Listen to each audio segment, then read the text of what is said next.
സഹോദരി സഹോദരന്മാരെ, സുഹൃത്തുക്കളെ, നമ്മളെല്ലാവരും ബഹുമാനപ്പെട്ട മുഖ്യമന്ത്രിയുടെ സർവതല സ്പർശിയായ ഒരു പ്രഭാഷണം കേട്ടുകഴിഞ്ഞിരിക്കുന്നു. നമ്മുടെ പ്രിയങ്കരനായ സ്ഥാനാർത്ഥി, ഇടതുപക്ഷ ജനാധിപത്യ മുന്നണിയുടെ ഏറ്റവും പ്രിയങ്കരനായ സ്ഥാനാർത്ഥി സ്വരാജ്, അദ്ദേഹത്തിന് വേണ്ടി ഈ നാട്ടിലെ ജനാധിപത്യ വിശ്വാസികളായ നമ്മളോടെല്ലാം നമ്മുടെ വോട്ടവകാശം വിനിയോഗിച്ച് സഹായിക്കണം എന്നും അഭ്യർത്ഥിച്ചു. കഴിഞ്ഞ 9 വർഷക്കാലം കേരളത്തിലെ സാധാരണക്കാരൻ്റെയും പാവപ്പെട്ടവരുടെയും ദളിതരുടെയും മനോവികാരങ്ങൾ ഉൾക്കൊണ്ടുകൊണ്ട് കേരളത്തിനെ ഒരു നവയുഗത്തിലേക്ക്, ഒരു നവകേരളത്തിലേക്ക് നയിച്ച 9 വർഷം കൊണ്ട് കേരളത്തിൻ്റെ ചരിത്രത്തിലെ ഏറ്റവും വലിയ വികസനവും സാമൂഹ്യവും ഭൗതികമായ പുരോഗതി കൈവരിക്കാൻ കഴിഞ്ഞ ഇടതുപക്ഷ ജനാധിപത്യ മുന്നണിയുടെ സ്ഥാനാർത്ഥിയായിട്ടാണ് പ്രിയങ്കരനായ ശ്രീ സ്വരാജ് മത്സരിക്കുന്നത്. മതേതര വിശ്വാസികളുടെയും ജനാധി വിശ്വാസികളുടെയും മാത്രം വോട്ടുകൾ ഞങ്ങൾക്ക് മതി എന്ന് പറയുവാനുള്ള ആർജവം ഇന്ന് ഇന്ത്യയിൽ ഇടതുപക്ഷ ജനാധിപത്യ മുന്നണിക്ക് മാത്രമേ ഉള്ളൂ.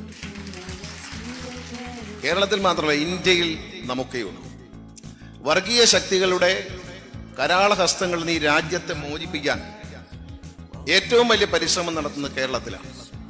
മറ്റെല്ലാ സ്ഥലത്തിലും വർഗീയ ശക്തികൾക്ക് സ്വാധീനം ചെലുത്താൻ കഴിയുമ്പോൾ അതിനനുവദിക്കാത്ത ഇന്ത്യയുടെ മൂല്യങ്ങൾ ഉയർത്തിപ്പിടിക്കുന്ന, നമ്മുടെ ജനാധിപത്യത്തിന്റെ മൂല്യങ്ങൾ ഉയർത്തിപ്പിടിക്കുന്ന, മതേതരത്വത്തിന്റെ മഹത്തായ ആശയങ്ങൾ ഉൾക്കൊള്ളുന്ന മലയാളി ഇന്ന് നിലമ്പൂരിൽ കണ്ടുകൊണ്ടിരിക്കുന്നത് മ്ലേച്ഛമായ പ്രചരണങ്ങളാണ്.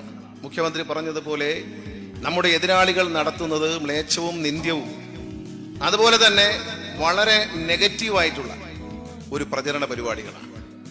പക്ഷെ ഇടതുപക്ഷ ജനാധിപത്യ മുന്നണിയെ സംബന്ധിച്ച് നമ്മുടെ പ്രചരണ വിഷയങ്ങൾ ഈ നാടിന്റെ പുരോഗതിയാണ്.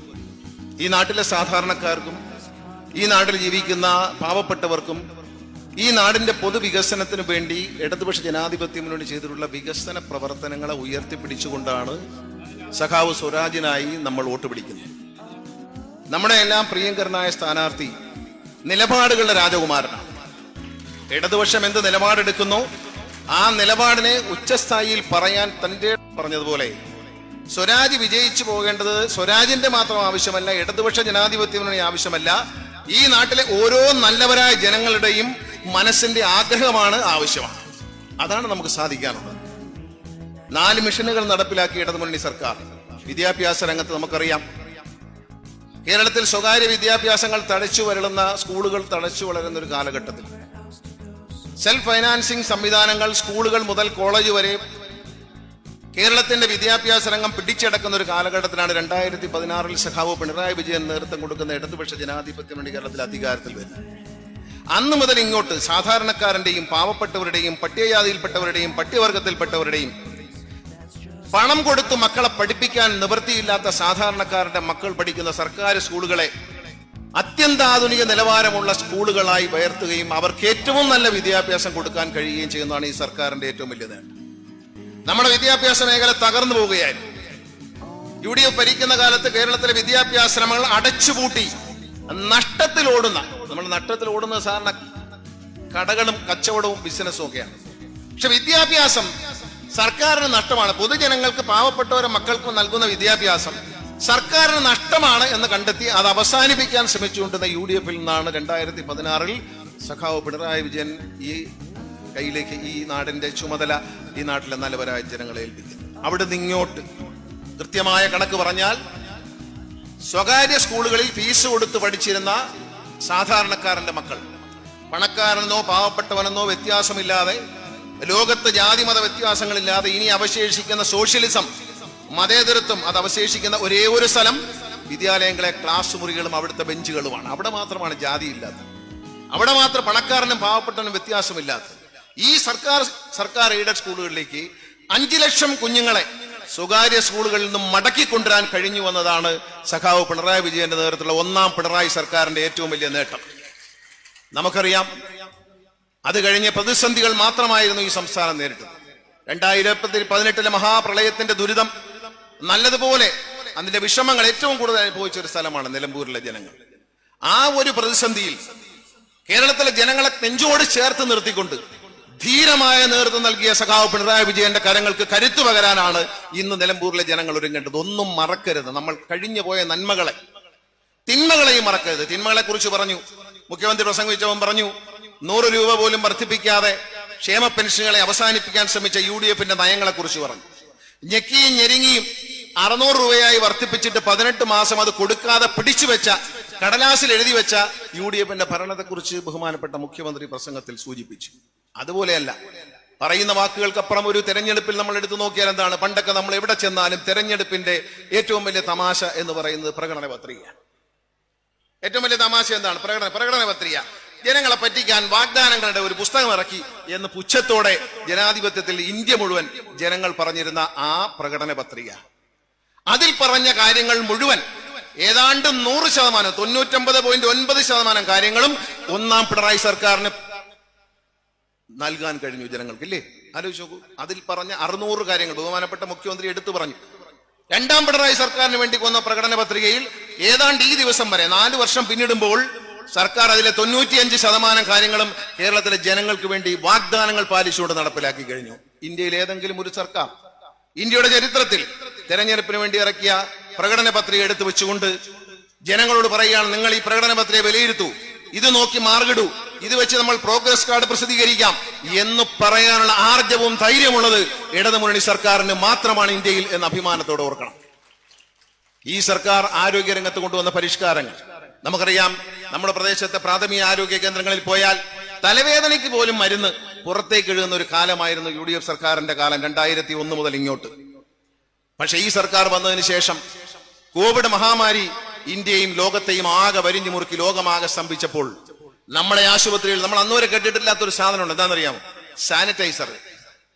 ഗ്ലൗസ് ഒക്കെ നമ്മൾ കണ്ടിട്ടുണ്ട്. സാനിറ്റൈസർ, ക്വാറന്റൈൻ ചെയ്യുക, ലോക്ക്ഡൌൺ ചെയ്യുക, ഇതൊന്നും നമ്മൾ കേട്ടിട്ട് പോലും ഇല്ലാത്ത കാര്യങ്ങളാണ് ഈ നാട്ടിൽ നടന്നത്. ആ സമയത്ത് എല്ലാവരും സാനിറ്റൈസ് ഉപയോഗിച്ച് കൈ ശുദ്ധീകരിക്കണം എന്ന് പറയുമ്പോൾ കേരളത്തിലെ ഓരോ പ്രാഥമിക ആരോഗ്യ കേന്ദ്രം, താലൂക്ക് ആശുപത്രിയിലല്ല, ജില്ലാ ആശുപത്രിയിലല്ല, മെഡിക്കൽ കോളേജിലല്ല, പ്രാഥമിക ആരോഗ്യ കേന്ദ്രങ്ങളും അന്ന് സാനിറ്റൈസർ ഉണ്ടായിരുന്നു. അത്രത്തോളം കൃത്യമായി മരുന്നുകളും സാധനങ്ങളും വാങ്ങി സൂക്ഷിച്ച് സാധാരണക്കാരായ ജനങ്ങൾക്ക് രാവിലെ 9 മണി മുതൽ വൈകിട്ട് 7 മണി വരെ ഡോക്ടറെ നൽകിക്കൊണ്ട് പൊതു ആരോഗ്യ രംഗത്തെ കൈപിടിച്ചുയർത്തിയ സർക്കാരാണ് സഖാവ് പിണറായി വിജയൻ നേതൃത്വം കൊടുക്കുന്ന ഇടതുമുന്നണി സർക്കാർ എന്ന അഭിമാനത്തോടെ ഞങ്ങൾക്ക് പറയാൻ കഴിയും. എവിടെയും പറയാം. ശരിയല്ലേ? കോവിഡ് വന്നു. ഇന്ത്യയുടെ തലസ്ഥാനമായ ഡൽഹിയിലടക്കം BJP ഭരിക്കുന്ന സംസ്കാരങ്ങളിൽ, മറ്റു സംസ്ഥാനങ്ങളിൽ ഒരിറ്റ് ഓക്സിജൻ കിട്ടാതെ ശ്വാസം മുട്ടി മനുഷ്യൻ മരിക്കുന്ന കാഴ്ച കണ്ടവരാണ് നമ്മൾ. ദൃശ്യമാധ്യമങ്ങളിലൂടെ ഡൽഹിയിലും മറ്റും ആശുപത്രിയുടെ മുറ്റത്ത് വന്ന് കിടക്കാൻ സ്ഥലമില്ലാതെ ഓക്സിജൻ കിട്ടാതെ ഓട്ടോറിക്ഷയിലും സ്കൂട്ടറിലും കാറിലും ഇരുന്ന് ശ്വാസം മുട്ടി മരിച്ച മനുഷ്യ ജീവനുകൾ കണ്ടവരാണ് നമ്മൾ. കേരളത്തിൽ അങ്ങനെയാണോ? മരിച്ച ഓരോരുടെയും മൃതദേഹത്തിന് ആദരവ് നൽകി കൃത്യമായി അവരുടെ സംസ്കാര ചടങ്ങുകൾ നടത്താൻ നമുക്ക് കഴിഞ്ഞു. എല്ലാ പരിമിതികളെയും മറികടന്നുകൊണ്ട് നമുക്ക് കേരളത്തിൽ ഈ ഒരു കോവിഡ് മഹാമാരിയെ നേരിടാൻ കഴിഞ്ഞു. ആവശ്യത്തിന് ഭക്ഷണം പാവപ്പെട്ടവരായ വൃദ്ധരായ അച്ഛനമ്മമാർ ഒറ്റയ്ക്ക് താമസിക്കുന്ന വീടുകളിൽ പൊതു അടുക്കളയുണ്ടാക്കി അവിടെ നിന്നും ഭക്ഷണം പാചകം ചെയ്ത് പൊതിഞ്ഞ് കൃത്യസമയത്ത് അവിടെ എത്തിച്ചു കൊടുത്ത് പട്ടിണി മാറ്റിയ പിണറായി വിജയൻ തെരുവിലലയുന്ന നായ്കൾക്ക് പോലും മൃഗങ്ങൾക്കും ഭക്ഷണം കൊടുക്കണമെന്ന് ആഹ്വാനം ചെയ്ത പിണറായി വിജയൻ എന്താണ് 2018 മറ്റൊരു കാര്യം പറയാൻ വിട്ടുപോയത്, വിടാൻ പാടില്ല. കാരണം 2018 വെള്ളപ്പൊക്കം വന്നപ്പോൾ നമ്മുടെ നാട്ടിൽ എല്ലാം നഷ്ടപ്പെട്ടു. ഒരുപാട് ആളുകൾക്ക് അവരെല്ലാം അഭയാർത്ഥി ക്യാമ്പുകളിലേക്ക് മാറി. അപ്പൊ എന്താണ് സംഭവിച്ചത്? ഈ അഭയാർത്ഥി ക്യാമ്പുകളിലേക്ക് സാധനങ്ങൾ സംഭാവന ചെയ്യാൻ ജനങ്ങൾ തയ്യാറായി. പണ്ടൊക്കെ ഈ ഒറീസയെന്നൊക്കെ ആന്ധ്രയിൽ നിന്നൊക്കെ ആൾക്കാർ നാട്ടിൽ വരും ഒരു പേപ്പറൊക്കെ ആയിട്ട്. വെള്ളപ്പൊക്കം ഉണ്ടായി. വെള്ളപ്പൊക്കത്തിൽ പഴയ തുണി, പഴയ പുതപ്പ്, പഴയ ചെരുപ്പ്, പഴയ മെത്ത, തലേണ എല്ലാം കൊടുക്കും. ബഹുമാനപ്പെട്ട മുഖ്യമന്ത്രി അന്ന് പറഞ്ഞു കൊടുക്കണം, കേരളത്തിലെ ജനങ്ങൾ ഈ ദുരന്തത്തിൽ സംഭവിച്ച് അഭയാർത്ഥി ക്യാമ്പുകളിൽ നമ്മുടെ സ്കൂളുകളിലും മറ്റും കഴിയുന്നവർ അഭിമാനവും അന്തസ്സുള്ള മലയാളികളാണ്. അവർക്ക് പഴകിയ സാധനങ്ങളുമായി ആരും ഇങ്ങോട്ട് വരരുത്. പുതിയ സാധനം, പുതിയ ചെരുപ്പ്, പുതിയ വസ്ത്രം, പുതിയ അടിവസ്ത്രങ്ങൾ, പുതിയ ബെഡ്ഷീറ്റ്, പുതപ്പ് എല്ലാം പുതിയതല്ലേ, അതും കൊണ്ടേ വരാവൂ. പുതിയ പാത്രങ്ങൾ ഇതുമായിട്ട് വരാവൂ. കേരളത്തിലേക്ക് ഒഴുകി വന്ന സംഭാവനകളിൽ എല്ലാം പുതിയതായിരുന്നു. അല്ലാതെ വെള്ളപ്പൊക്കത്തിൽപ്പെട്ട് അഭയാർത്ഥി ക്യാമ്പിലേക്ക് ചെന്ന് അവിടെ കിടന്ന് ആളുകളുടെ ഉപയോഗശൂന്യമായ സാധനങ്ങൾ കൊണ്ട് തള്ളാനുള്ള ഒരു കേന്ദ്രമായി മാറാതിരിക്കാൻ മുൻകൈയെടുത്തത് സഖാവ് പിണറായി വിജയനാണ്. മറക്കരുത്. അദ്ദേഹം അന്ന് പറഞ്ഞു, പഴയൊന്നും കൊണ്ടുവരരുത്, ഇതൊന്നും മറക്കരുത്. പഴയതും കൊണ്ട് വരരുത്, പുതിയതും കൊണ്ടേ വരാവൂ. മറ്റു പഴയത് വാങ്ങാൻ ഈ ക്യാമ്പുകൾ വന്ന് താമസിക്കുന്നവർ അത്ര മോശക്കാരല്ല എന്ന് അദ്ദേഹം പറഞ്ഞു. കേരളത്തിലെ ജനങ്ങളെ ഞാൻ പറഞ്ഞല്ലോ മാറോട് ചേർത്തു, അദ്ദേഹം നെഞ്ചോട് ചേർത്തു. ആ ഒരു സംരക്ഷണം, പിണറായി വിജയൻ എന്ന കരുത്തുറ്റ നേതാവിന്റെ സംരക്ഷണം. ഞാൻ ഈ അടുത്ത് നിലമ്പൂരിൽ തന്നെ പ്രസംഗിച്ച് പറഞ്ഞു, ഇവിടെ ചിലർ പറഞ്ഞ് പ്രചരിപ്പിക്കുന്നത് പിണറായിസം ഉണ്ടെന്നാണ്. അതെ, ഇതാണ് പിണറായിസം. 2018 ജനങ്ങളെ നെഞ്ചോട് ചേർത്ത് പിടിച്ച പിണറായി വിജയന്റെ പിണറായിസം അതാണ്. 2019 കോവിഡ് മഹാമാരിയിൽ ലോകം സ്തംഭിച്ചപ്പോൾ കേരളത്തിലെ ജനതയെ നെഞ്ചോട് ചേർത്ത് പിടിച്ച് കൈ കൊടുത്തു നിർത്തി ഒറ്റക്കെട്ടായി രക്ഷിച്ചെടുത്ത, മരണത്തിൽ നിന്ന് രക്ഷിച്ച പിണറായി വിജയന്റെ കരുത്താണ് പിണറായിസം. അതാണ് ഇടതുപക്ഷ മുന്നണിയുടെ കരുത്ത്, അതാണ് ഇടതുപക്ഷ മുന്നണിയുടെ നേതൃത്വം, അതാണ് ഇടതുപക്ഷ മുന്നണിയുടെ കാഴ്ചപ്പാട്. ആ കാഴ്ചപ്പാടുകളെ നമ്മൾ മറക്കരുത്.